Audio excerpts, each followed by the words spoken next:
Sí. Bien, mis hermanos, vamos a tener unos minutos de meditación en la palabra de Dios en este día.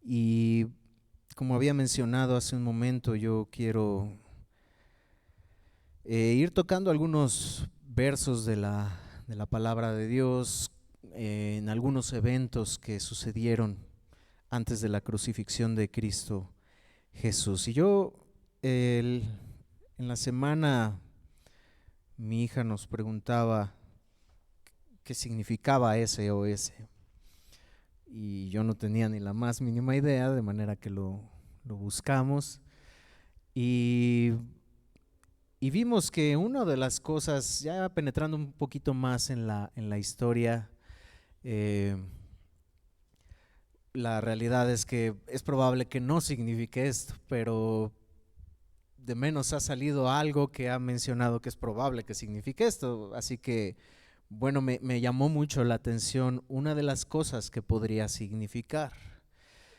por las siglas en inglés, Save Our Souls, que significa salven nuestras almas, salven nuestras almas. Y la realidad es que como sabemos, el uso del SOS como una señal de ayuda, de socorro ante alguna situación crítica, para que alguien pudiera rescatar a esa persona. Entonces, yo el día de hoy he titulado este tema SOS en ese sentido, que miremos estas cosas que sucedieron en esta semana en la vida de nuestro Señor Jesucristo, en los últimos momentos de su ministerio terrenal, y que miremos como ese SOS que llegó a nuestras vidas para salvar nuestras almas. Ese es el verdadero SOS que nosotros necesitábamos, que no lo estábamos pidiendo. Esa es la realidad y la gran diferencia de un SOS. Alguien solicita esa ayuda, pero nosotros no lo estábamos buscando. Y eso aún lo hace más extraordinario, porque por el amor de Dios en Cristo Jesús, Él nos extendió esa mano cuando ni siquiera nosotros la estábamos buscando, para salvar nuestras almas. Vamos a orar, mis hermanos. Inclinen su rostro y vamos a orar a Dios. Amado Dios, te damos gracias, Padre, en esta hora y en este día por la oportunidad que nos das de estar aquí. A ti te honramos, oh Dios, a ti te exaltamos y glorificamos tu nombre, porque eres digno de recibir la honra y el honor. Gracias, Dios, por mis hermanos que han podido estar aquí. Sabemos que otros hermanos no han podido hacerlo por actividades que han tenido, Dios, y cuestiones aún de trabajo. Sé con ellos, Padre, donde están. Pero nosotros que nos has dado la oportunidad de estar aquí, oh Dios, gracias. Gracias, Padre, porque al mirar y al penetrar en tu palabra, queremos que tu Espíritu Santo hable en nuestras vidas y nos deje mirar tu maravillosa misericordia extendida a nosotros, tu maravillosa gracia extendida a nosotros para salvar nuestras almas. Un SOS que nosotros no estábamos pidiendo, no estábamos buscando. Tú tuviste a bien extenderlo, extendiendo tu mano para sacarnos de ese lodo cenagoso, Dios. Gracias. Ayúdanos a mirar tu palabra con profundidad, Señor, y mirar a lo que cada uno de nosotros corresponde, y que podamos mirar la luz de tu palabra, Señor, y que alumbre nuestra vida, nuestro camino, para honra y gloria tuya, oh Dios. Que tu Espíritu Santo, Señor, me use como un instrumento en tus manos, oh Dios, y que seas tú guiando mis palabras, Señor, más allá de mis ideas o lo que yo quisiera mencionar, que sea tu palabra la que hable a través de mí, Señor. Te lo ruego, oh Padre, en Cristo Jesús. Amén.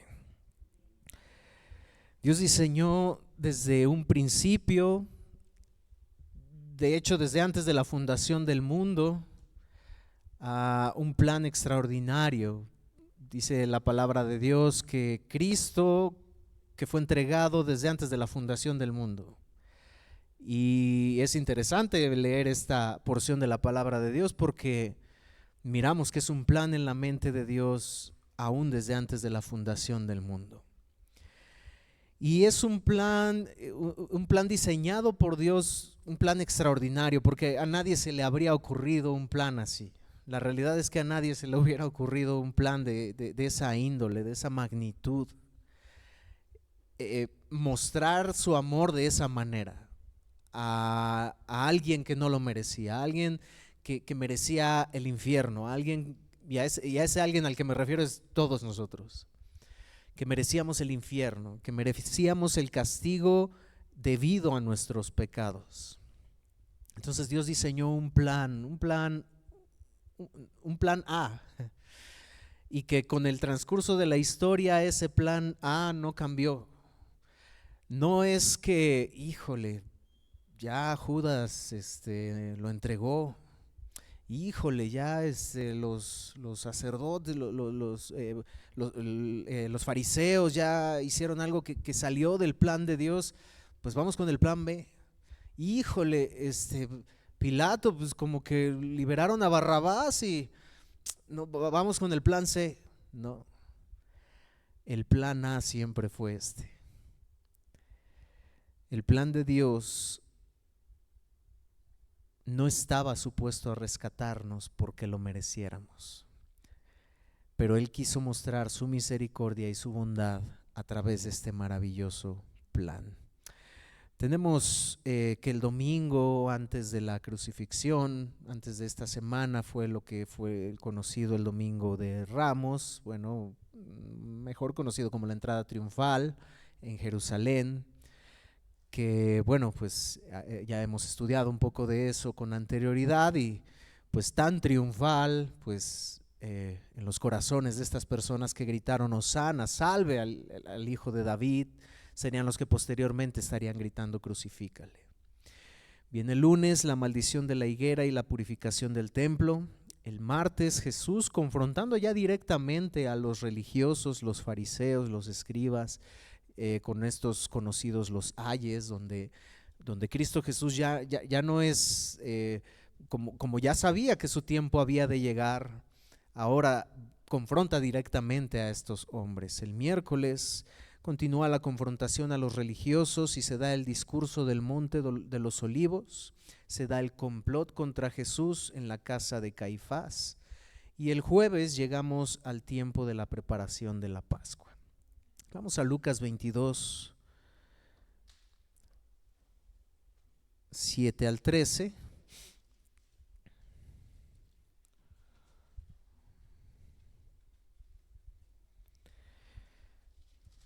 Lucas 22, capítulo 22, versículos 7 al 13. Le voy a dar lectura, sígalo con su vista. Dice de la siguiente manera: llegó el día de los panes sin levadura, en el cual era necesario sacrificar el cordero de la Pascua. Y Jesús envió a Pedro y a Juan diciendo: id, preparadnos la Pascua para que la comamos. Ellos le dijeron: ¿dónde quieres que la preparemos? Él les dijo: he aquí, al entrar en la ciudad, os saldrá al encuentro un hombre que lleva un cántaro de agua. Seguidla hasta la casa donde entrare, y decida al padre de familia de esa casa: el maestro te dice, ¿dónde está el aposento donde ha de comer la Pascua con mis discípulos? Entonces él los mostrará un gran aposento alto, ya dispuesto. Preparad allí. Fueron pues y hallaron como les había dicho, y prepararon la Pascua. Comían el cordero entonces de la Pascua. Esta última cena, donde se come el cordero, que era el tipo de Cristo en el Antiguo Testamento, ese cordero representaba a Cristo Jesús, que había de morir en la cruz del Calvario al día siguiente. La primera Pascua fue cuando el pueblo de Dios se encontraba en Egipto y estaba a punto de ser libertados de Egipto. Y las familias, entonces Dios les fue dada ciertas instrucciones. Las familias debían tomar un cordero macho de 1 año sin defecto. Este cordero debían de sacrificarlo, y la sangre de este cordero debían de ponerla en los dinteles de las puertas para evitar que el ángel de la muerte pasara sobre esos hogares y los primogénitos del pueblo de Dios murieran. Entonces, había otras instrucciones como debían comer panes sin levadura, hierbas amargas. Los panes sin levadura tenían que ser de esta manera porque al poner levadura a los panes, al leudarse, bueno, tardaba tiempo esto y no había tiempo de que se leudaran los panes. Entonces la salida tenía que ser rápida de Egipto. No había tiempo para que los panes se leudaran. Entonces las hierbas amargas representaban esa amargura que había vivido el pueblo de Dios en Egipto. Representaban estas cosas representaban estos detalles. Entonces recordaban lo amargo que había sido esa vida del pueblo de Dios como esclavos en Egipto. Entonces, mis hermanos, como analogía, recordemos que el pueblo de Israel, cuando sale, reprocha y reprocha y reprocha y reprocha a Dios, a Moisés ciertamente, pero sabemos que es a Dios a quien directamente es el pecado. Entonces ellos reprochan y una de las cosas que anhelaban era volver a Egipto. Extraña situación porque en parte de esto estas hierbas amargas representaban eso, esa amargura que habían vivido allá. Y es que no fue mentira la amargura que habían vivido, pero ellos anhelaban regresar allá, porque consideraban la libertad de Dios como más amargura que la que habían vivido realmente siendo esclavos. Y bueno, la realidad es que eso es triste cuando alguien que se dice ser creyente, alguien que se dice ser cristiano, anhela más el mundo anterior, de donde fueron sacados, de donde fueron liberados, si verdaderamente fueron sacados y liberados. Porque Egipto representa al mundo en ese sentido.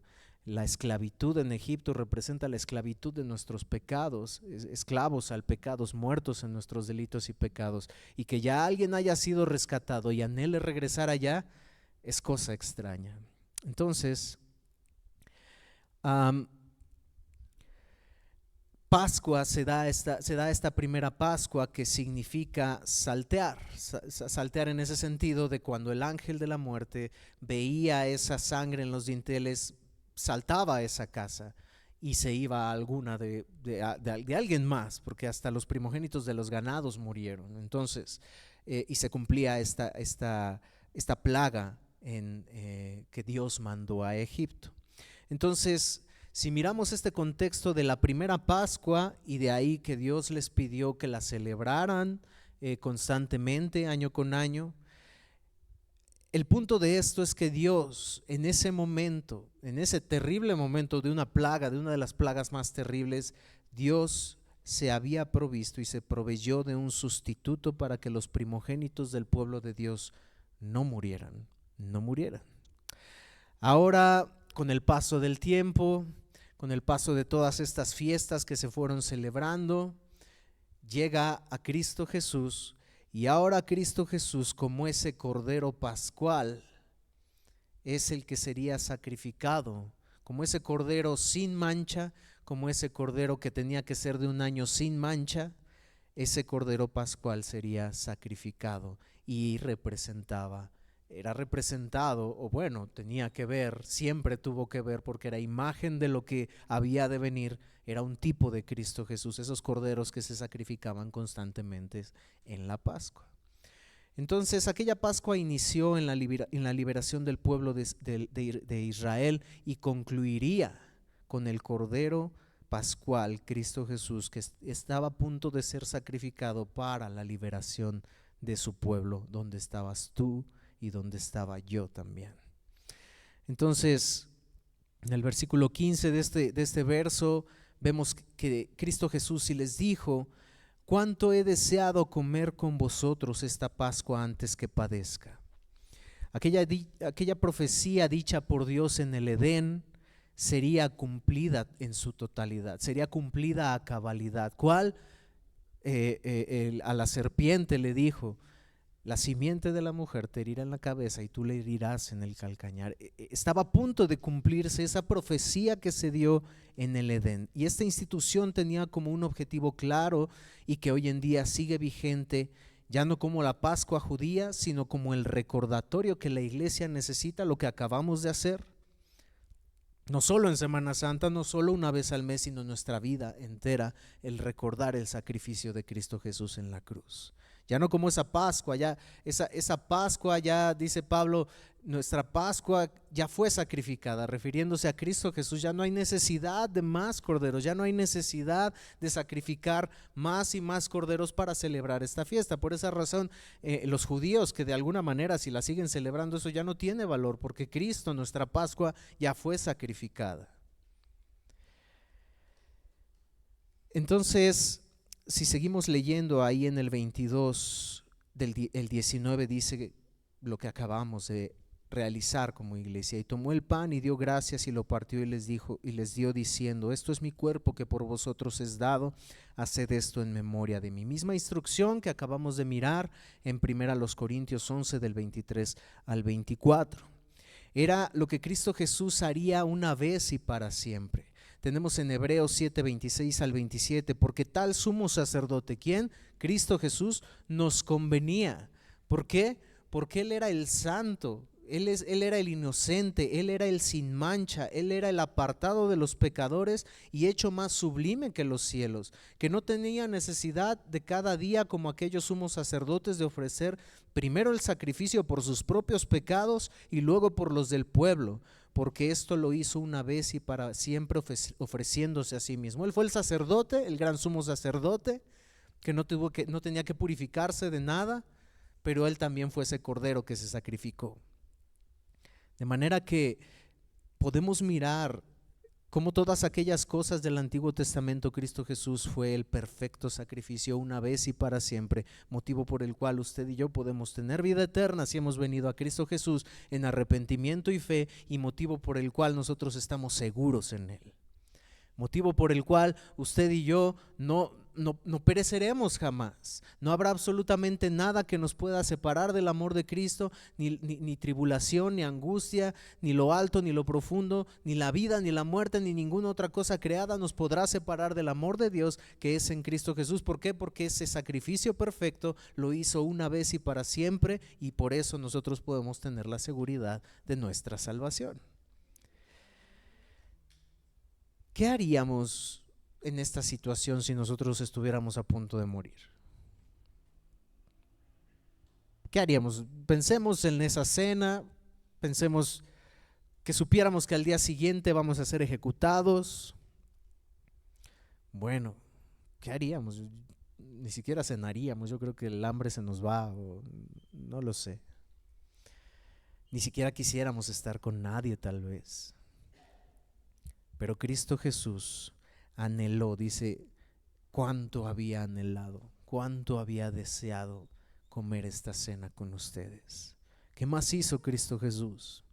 Lavó los pies de sus discípulos. Wow, o sea, a mí ni por aquí me hubiera pasado el probablemente servir a alguien, ¿no? Pensando en humanamente, ¿no? En ese sentido. ¿Qué más dijo Jesús? No se turbe vuestro corazón. Mi paz os dejo, mi paz os doy. Yo no la doy como el mundo la da. Estas cosas os escribo para que en mí tengáis paz. En el mundo tendréis aflicción, pero confiad, yo he vencido al mundo. Ámense unos a otros como yo os he amado. La tristeza se convertirá en gozo. Yo he vencido al mundo. Esas cosas fueron todas las que sucedieron antes de Cristo Jesús morir en la cruz. ¿Qué haríamos nosotros antes de partir?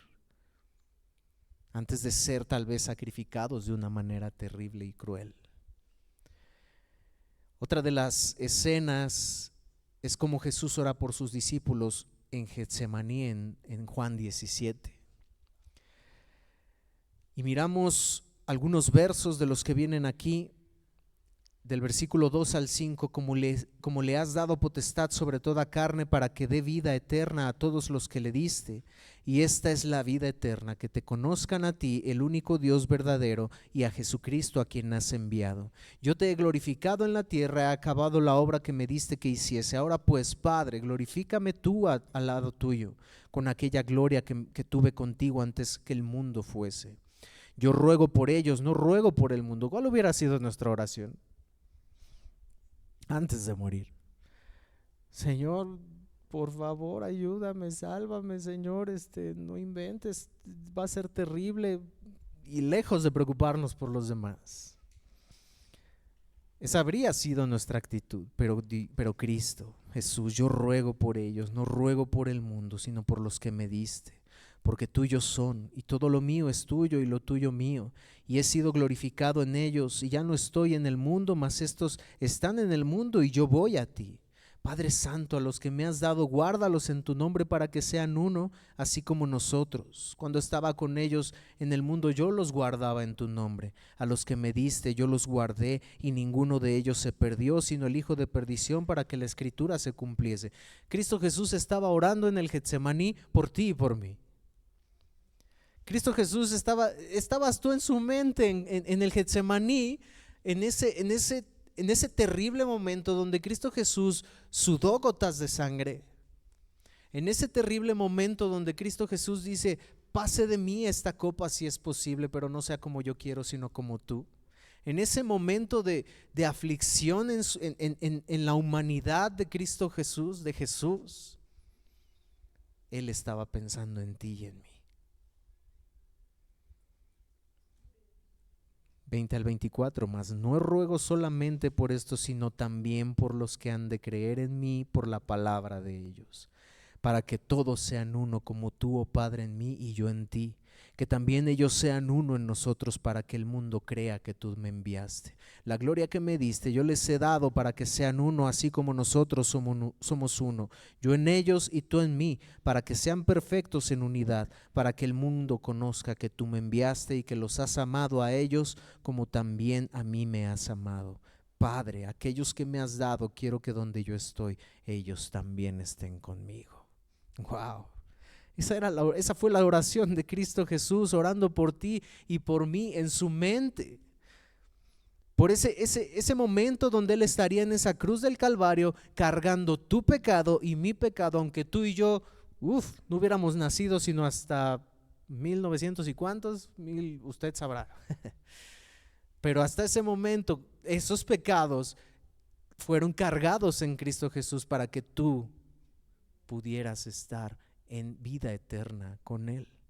Y esta oración que Él hizo, ahí te estaba incluyendo a ti, para que ellos, donde yo estoy, ellos también estén conmigo, para que vean mi gloria que me has dado, porque me has amado desde antes de la fundación del mundo. Ese es Cristo Jesús orando por ti y por mí, en esa agonía del Getsemaní. Encontramos ahora estos detalles también en Mateo 26, 36 al 38. Entonces llegó Jesús con ellos a un lugar que se llama Getsemaní y dijo a sus discípulos: sentaos aquí, entre tanto yo voy y oro. Tomando a Pedro y a los dos hijos de Zebedeo, comenzó a entristecerse y a angustiarse en gran manera. Entonces Jesús les dijo: mi alma está angustiada hasta la muerte. Quedaos aquí y velad conmigo. Cristo Jesús, mis hermanos, Cristo Jesús 100% Dios, 100% hombre, mi alma está angustiada hasta la muerte.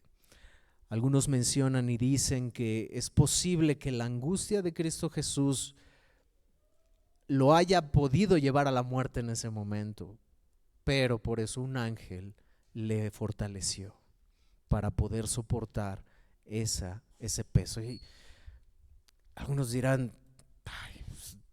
algunos han muerto más terriblemente, los queman en ácido, les van cortando dedo por dedo, y eso está más terrible. Mi hermano, en Lucas 22, 42 al 44 dice Cristo Jesús diciendo: Padre, si quieres, pasa de mí esta copa, pero no se haga mi voluntad sino la tuya. y se le apareció un ángel del cielo para fortalecerle, y estando en agonía oraba más intensamente, y era su sudor como grandes gotas de sangre que caían hasta la tierra. Ay, pues una muerte, o sea, muchos han muerto peor, el holocausto estuvo peor. Hermanos, yo creo que no hubo una muerte más cruel que la de Cristo Jesús, pero es que mis hermanos, el punto de Cristo Jesús no es que tuvo miedo de ir a la cruz, no es que tuvo miedo de la muerte, no fue eso. O sea, el punto de que Cristo haya pedido esto no significaba miedo.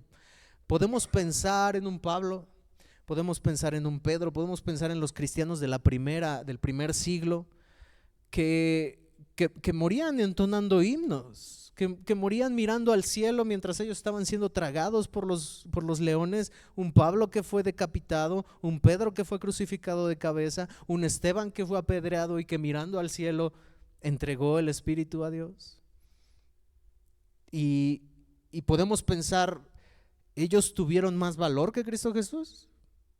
¿Ellos temieron menos la muerte que Cristo Jesús, que Dios hecho hombre? No, de ninguna manera. O sea, esta parte cuando Cristo Jesús pide eso a su Padre, no tenía nada que ver con miedo a la muerte. No, no, mis hermanos.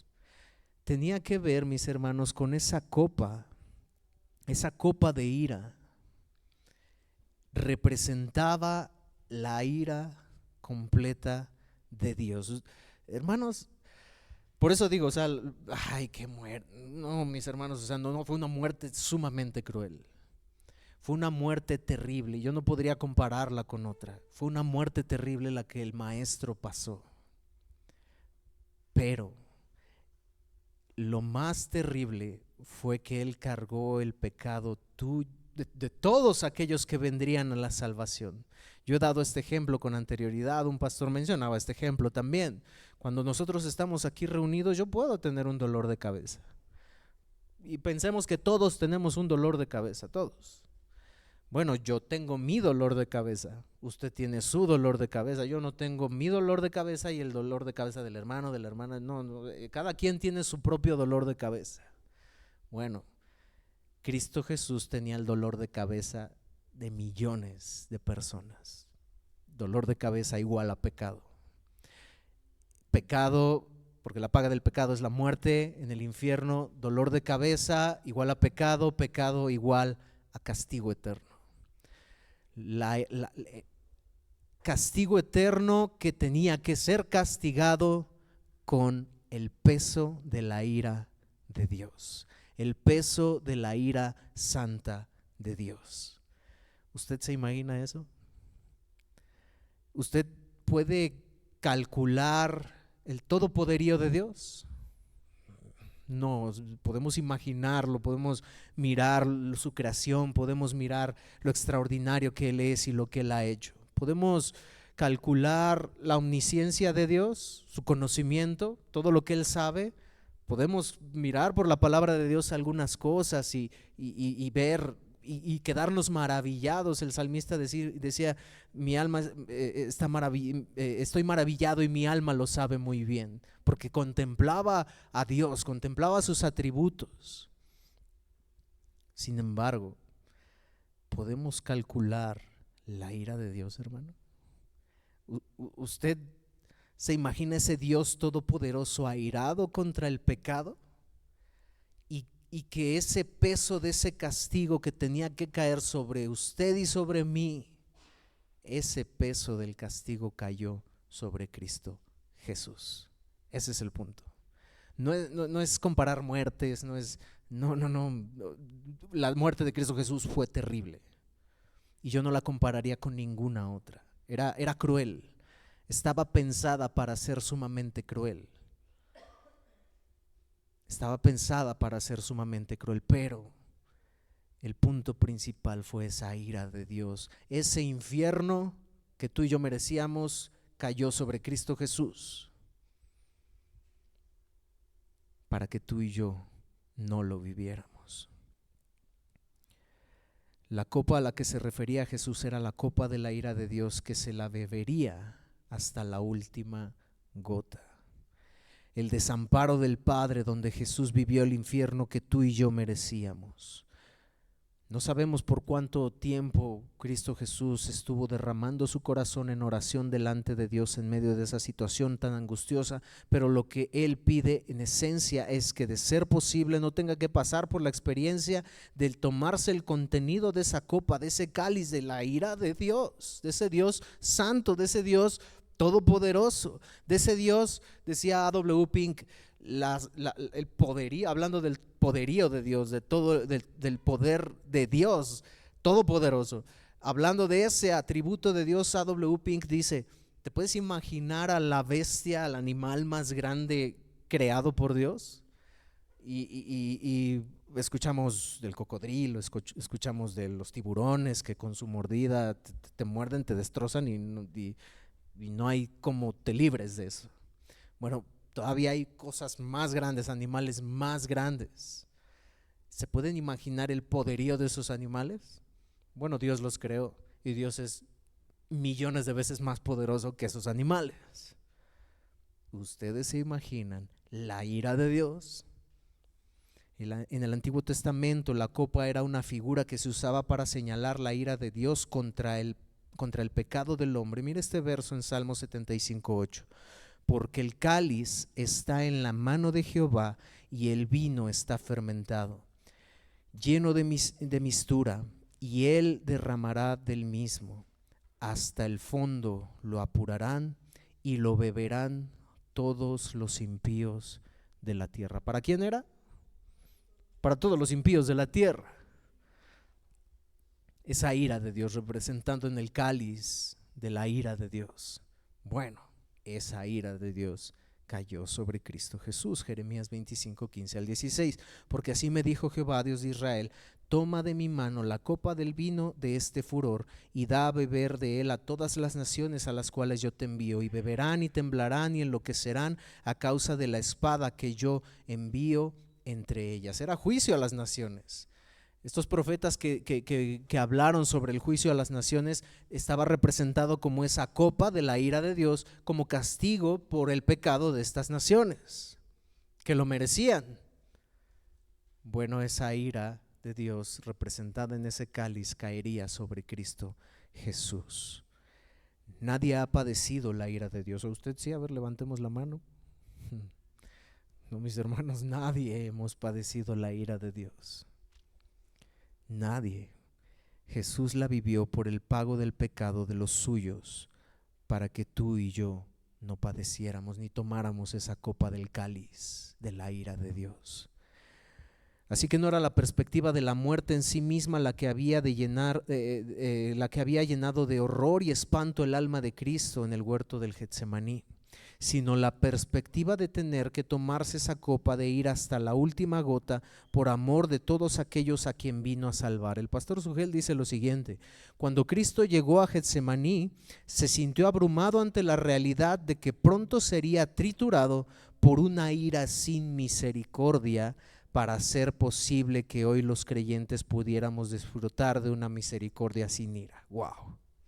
Voy a leer esto otra vez. Cuando Cristo llegó a Getsemaní, se sintió abrumado ante la realidad de que pronto sería triturado.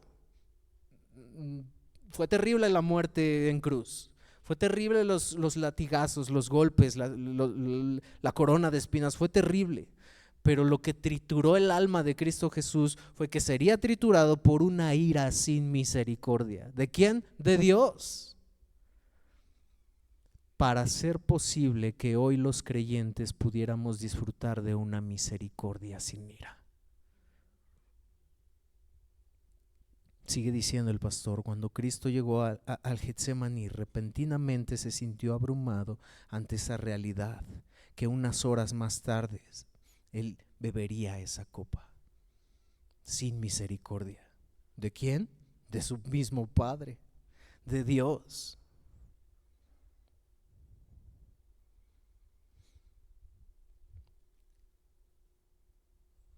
Después viene el punto del arresto y el juicio de Jesús. Desde cuando Jesús termina de orar, va con sus discípulos, ellos durmiendo por el cansancio, les despierta y les dice que ha llegado la hora. Desde ese momento empezaron a suceder cosas muy extrañas, fuera de lugar, irregulares. En Mateo 26 al 47 encontramos: mientras todavía hablaba, vino Judas, uno de los 12, y con él mucha gente, con espadas y palos de parte de los principales sacerdotes, de los ancianos del pueblo. Le arrestan a Cristo Jesús, la guardia de los líderes religiosos. El arresto debía ser hecho, en realidad uno de los puntos, quienes le arrestan es la guardia religiosa, cuando el arresto debía ser por los testigos que acusaban, no por las autoridades que habían de juzgar el caso. Esa es una de las primeras cosas que suceden y pasa al revés. Entonces, por otro lado, tampoco era legal que se juzgara durante la noche a un hombre que iba a ser sentenciado a muerte. Alguien que ya se tenía la idea o que su crimen lo iba a llevar hasta la muerte, no se podía juzgar por las leyes de ese tiempo, no se podía juzgar durante la noche. ¿Y qué sucedió? Ellos ya tenían en la mente llevar a muerte a Cristo y lo juzgaron durante la noche. Y fue en plena madrugada donde comenzó el juicio religioso. Lo que ellos querían era matar al maestro, pero no podían hacerlo porque no tenían el poder legal. Estos religiosos no tenían el poder legal de decidir y decir: lo queremos matar. Por eso tuvieron que ir de lugar a lugar, con gobernante a gobernante, para que dieran la autorización de aniquilar al maestro. Entonces, si ellos lo hubieran matado, habría sido ilegal y hubieran tenido que pagar por el asesinato de Cristo Jesús. Ellos, híjole, el legalismo es terrible, mis hermanos. El legalismo, ellos no tuvieron problema, ellos el sanar a un enfermo en día de reposo. Es que hay que guardar el día de reposo, pero no tuvieron problema en planear algo terrible para matar a Cristo Jesús. Eso sí no les pesó, eso sí no sintieron carga en su corazón. El gobierno romano había quitado al Sanedrín el derecho de aplicar la pena de muerte en un caso en el que un reo hubiera sido culpable. Roma, quien gobernaba en ese tiempo, quitó este derecho al Sanedrín. Entonces, en tal caso, los romanos tenían que juzgar eso. Primero en un tribunal religioso, pero la sentencia la tenían que confirmar ellos y tenía que ser ejecutada por una autoridad romana en un tribunal civil. Por otro lado, estaba prohibido golpear a un prisionero cuya condena fuera la muerte, y con Cristo Jesús lo golpearon. También estaba prohibido hacerlo. Si su condena iba a ser la muerte, no podían golpearlo, pero fue lo que hicieron. Entonces sucede que hay un primer juicio religioso. Jesús es arrestado, llevado a Anás, el suegro de Caifás, y el gobierno de Israel, que era religioso, con los sacerdotes, ellos funcionaban al mismo tiempo como los gobernantes del pueblo en cuanto a Israel. Y cuando fue a casa de Caifás como sumo sacerdote y el presidente del Sanedrín, estuvo en el tribunal de Israel, y cuando el Sanedrín juzga a Jesús, también hasta eso fue irregular, porque ellos tenían de igual manera por escrito que no podían juzgar si no estaba todo el Sanedrín completo, y de menos sabemos que Nicodemo no estaba. Nicodemo pertenecía al Sanedrín y Nicodemo había creído en Cristo Jesús, y Nicodemo de ninguna manera habría estado de acuerdo con eso, además de que todos tenían que estar de acuerdo. Miren la artimaña de esta gente de hacerlo en el momento que no tenían que hacerlo, para que no estuviera esta persona, Nicodemo, para que ellos pudieran continuar con este asesinato. Entonces se rompieron todas las cuestiones legales del momento, como podemos ver. Ellos querían juzgarlo antes de que amaneciera porque temían a las multitudes, dice la palabra de Dios, que se encontraban en Jerusalén celebrando la Pascua. Era mejor que se despertara el pueblo ya con la noticia de que Cristo Jesús había sido sentenciado y juzgado y condenado. Entonces, la primera parte del juicio religioso consistía en presentar los testigos que acusaban. Y de comprobarse que el testimonio era falso, la ley demandaba que el reo fuese absuelto de inmediato y que los testigos fuesen sentenciados a muerte por apedreamiento. Fíjese nada más, o sea, ellos temían todo eso. Entonces, mis hermanos, podemos ver que la diabólica, el plan diabólico detrás de todo esto sobre el arresto de Cristo Jesús, sobre su llevada a la cruz del Calvario. Entonces, mis hermanos, yo deseaba concluir. Vamos a Mateo 27:15.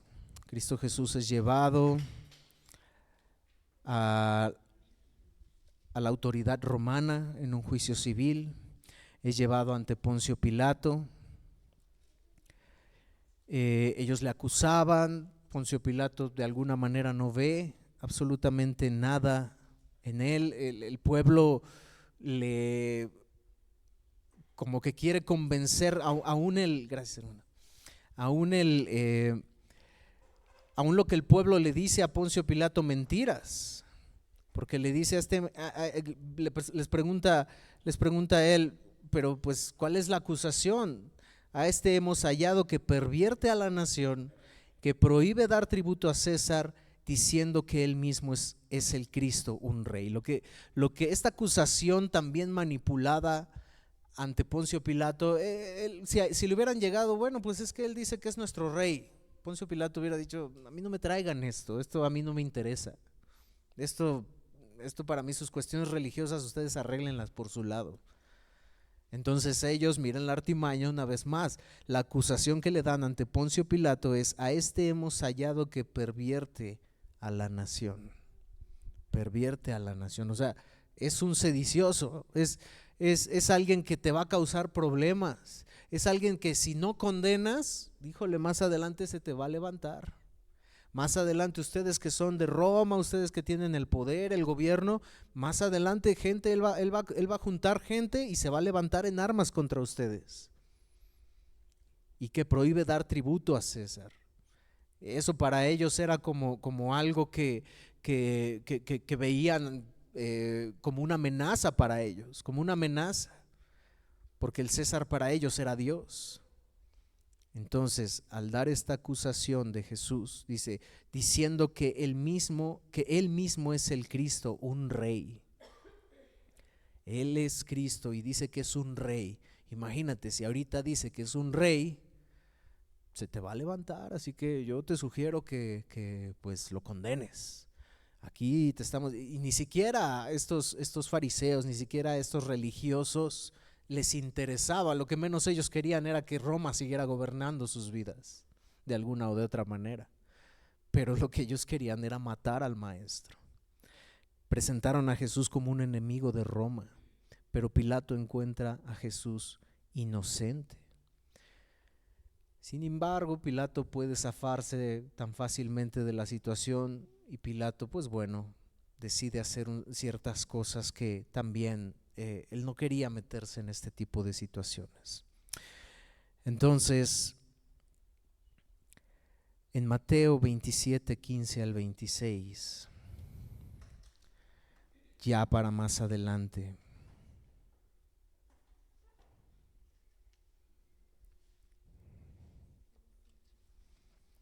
encontramos esta historia con la que iniciamos.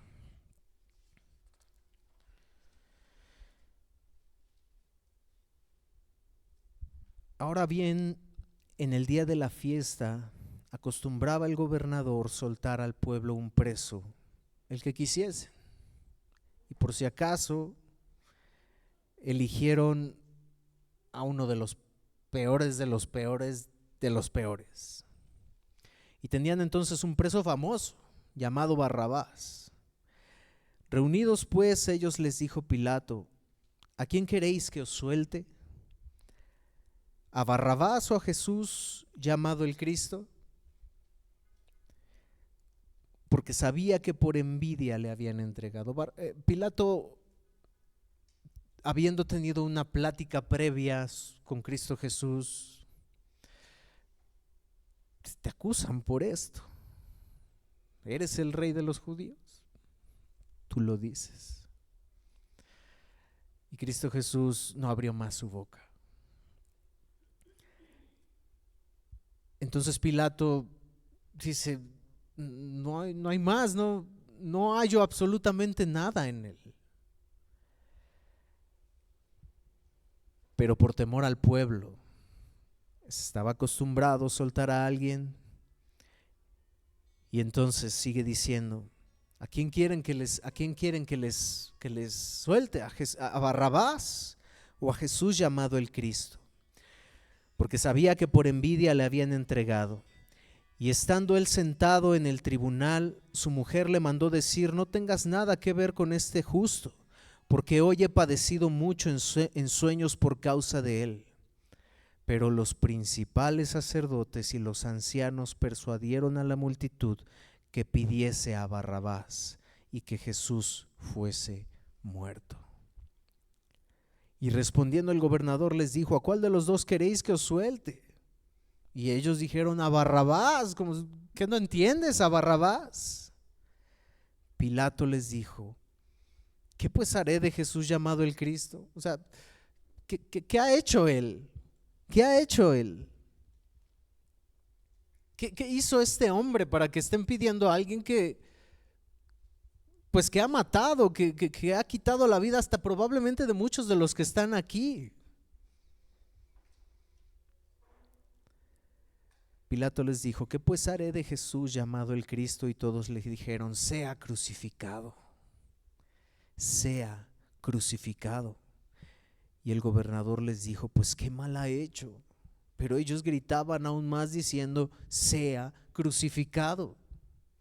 Pilato de alguna manera es que en su mente, además de que era supersticioso, lo que le había dicho su esposa, quería salvar su pellejo, por así decirlo.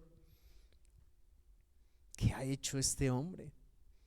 Y gritaban con más fuerza, sea crucificado. Y Pilato se lava las manos. Y es interesante lo que dice Juan 19:2 en esta historia alterna. Desde entonces procuraba Pilato soltarle. ¿A quién? A Cristo Jesús. Pero los judíos daban voces diciendo, mira esta expresión, si a este sueltas, no eres amigo del César. El temor invadió a Pilato. Todo el que se hace rey a César se opone. Pero es interesante como dicen, si a este sueltas. Él dice Charles Spurgeon, ¿cómo fue posible que el pueblo que gritó Hosana al hijo de David, Hosana en las alturas, salve, ahora le llamaban este? Y aún a un asesino, a un sedicioso como era Barrabás, lo llamaban por su nombre. Por si acaso Barrabás no era su nombre. De hecho, algunos dicen que el nombre de Barrabás, Bar, que significa hijo, y Abbas, que significa padre, de ahí viene Abba, padre, hijo de su padre, hijo del padre. Hay muchas cosas alrededor de esto. Algunos sugieren que tenía que ver con su padre el diablo, pero hay una interesante, y esto no es dogmático ciertamente, pero es interesante. La comparación de alguien que no era hijo del padre, porque ese Barrabás, algunos de nosotros podemos decir, es que cómo fue posible, es imposible que hayan liberado a un sedicioso, hoy nosotros nos quejamos de eso, que alguien que asesinó, que alguien que cometió homicidio, cometió feminicidio, lo agarren y lo dejen suelto. ¿Cómo es posible? Y más frente a Cristo Jesús, el Maestro, el sin pecado, el que vivió una vida perfecta, el que no merecía una condena así. ¿Cómo puede ser posible? Oh, mi hermano, mi hermana, tú y yo éramos ese Barrabás. Tú y yo éramos ese Barrabás. ese hijo del Padre. Otra de estas corrientes que se mencionan es que nosotros éramos esos, que no merecíamos ser hijos del Padre, pero que por Cristo Jesús venimos a ser hijos del Padre. Y es que tú y yo éramos ese personaje de ahí, que no merecíamos libertad, que merecíamos la muerte. Otros más dicen que esa cruz que fue para Cristo Jesús era para Barrabás. Esa cruz era para ti y para mí.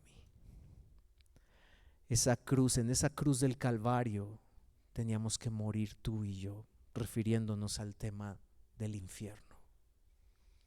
Y esa cruz que era para ese Barrabás que te representa a ti y a mí por nuestro pecado, fue para Cristo Jesús, tomando tu lugar, tomando mi lugar, tomando el lugar de Barrabás. No estamos diciendo que Barrabás haya sido salvo, no lo sabemos.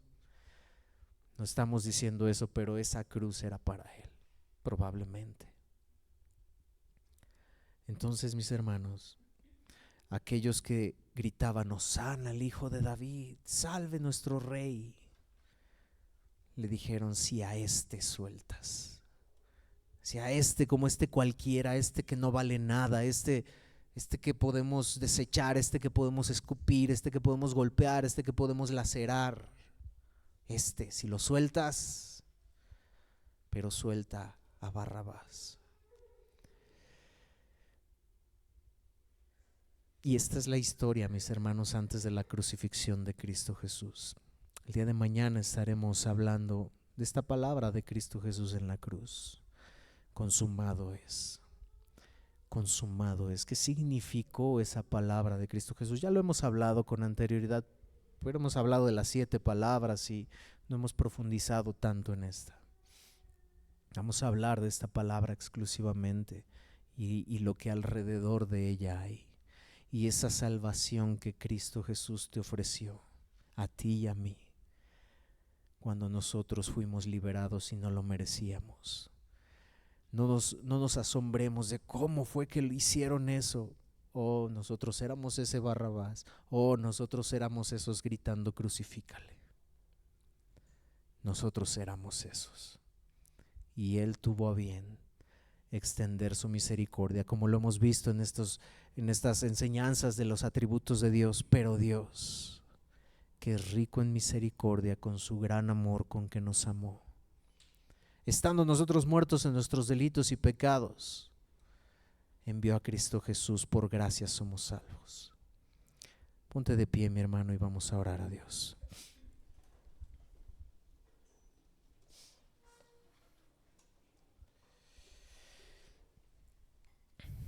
Amado Dios y Padre Celestial,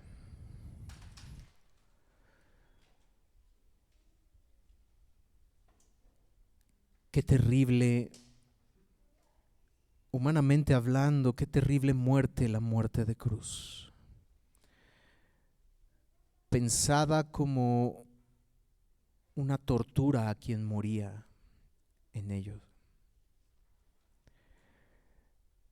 Y a quien iba a la cruz no estaba supuesto a ser lacerado, azotado, golpeado, escupido.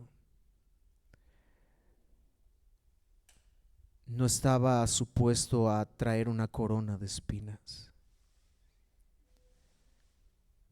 Pero tú decidiste entregarte por amor a nosotros. Oh Dios, por eso decíamos hace un momento que la palabra gracias se queda corta. Ayúdanos a que nuestra vida pueda darte en cada respiro, en cada paso, en cada despertar, en cada dormir, en cada tiempo, la gloria y honra a aquel que nos salvó por pura misericordia, aquel que se entregó, aquel que no escatimó el ser igual a Dios como cosa que aferrarse, el ser Dios como cosa que aferrarse, sino que se humilló hasta lo sumo, tomando forma de siervo. El que quiera ser mayor será vuestro servidor, dijiste tú. Y ese siervo fue hasta la muerte y muerte de cruz para servirnos a nosotros, comprarnos a precio de sangre. Oh Dios, gracias por Cristo Jesús. Ayúdanos a vivir conforme a este evangelio. Ayúdanos a vivir conforme a lo que tú anhelas de nuestra vida. Cómo pecar contra aquel que pagó el pecado, que pagó por el pecado en esa cruz del Calvario. Cómo pecar contra aquel que cargó mi pecado en esa cruz del Calvario.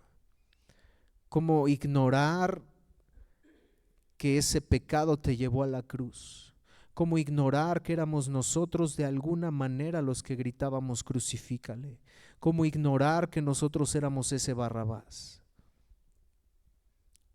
Gracias, Dios, por Cristo Jesús. Amén. Amén, mis hermanos.